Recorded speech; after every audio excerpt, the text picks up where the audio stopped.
ఈరోజు మొగుళ్లపల్లి మండలంలో రంగాపురంలో పెరక సంఘ కమ్యూనిటీ హాల్కు 30 లక్షలు, అదేవిధంగా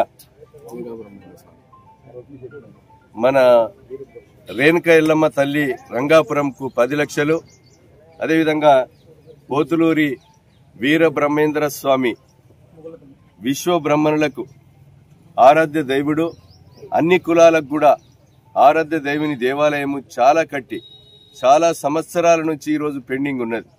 నాకంటే ముందు ఎంతో మంది ఎమ్మెల్యేలు వచ్చారు. వాళ్ళందరూ కూడా మాటలు ఇచ్చి ఒక్కరు కూడా మీరు పెరక సంఘ భవనానికి గాని, రేణుకా ఎల్లమ్మకు గాని, రంగాపురం పెద్దమ్మకు గాని, ఇక్కడ పోతులూరి వీరబ్రహ్మేంద్ర స్వామికి గాని ఇవ్వలే.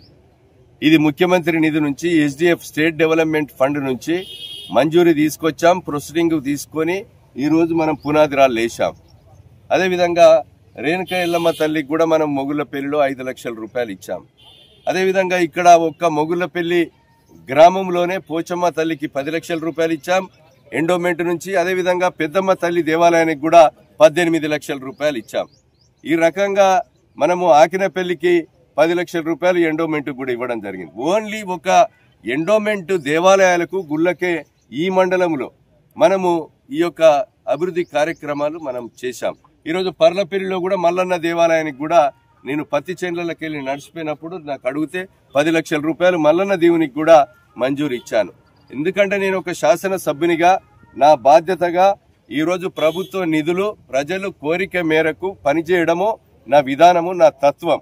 దాన్ని సద్వినియోగం చేసుకోవాలి. దుర్వినియోగం చేసుకోకుండా మీకు పడి గ్రూపుల తగాదాలతో విమర్శలు చేయకుండా, అక్కర్రాని మాటలు మాట్లాడకుండా ఈ వచ్చిన నిధులను సద్వినియోగం చేసుకుని సకాలములో ఈ గుడి నిర్మాణం చేపట్టి మరి దాన్ని ప్రతిష్ట చేసుకునే విధంగా గ్రామ ప్రజలు, మొగుళ్లపల్లి గ్రామ ప్రజలు, అదేవిధంగా రంగాపురం గ్రామ ప్రజలు గాని, పర్లపల్లి గ్రామ ప్రజలు గాని, అదేవిధంగా ఇంకా నేను ఈ యొక్క ఏ దేవాలయాలు ఇచ్చానో ఆ దేవాలయాలు ఇచ్చినటువంటి నియోజకవర్గంలోని అన్ని గ్రామాలలో ప్రజల సహకారంతో ఈ దేవాలయాలు పూర్తి చేయాలని కోరుతూ ఈ కార్యక్రమంలో పాల్గొన్న ప్రతి ఒక్కరికి కూడా హృదయపూర్వకంగా ధన్యవాదాలు తెలియజేస్తున్నాను.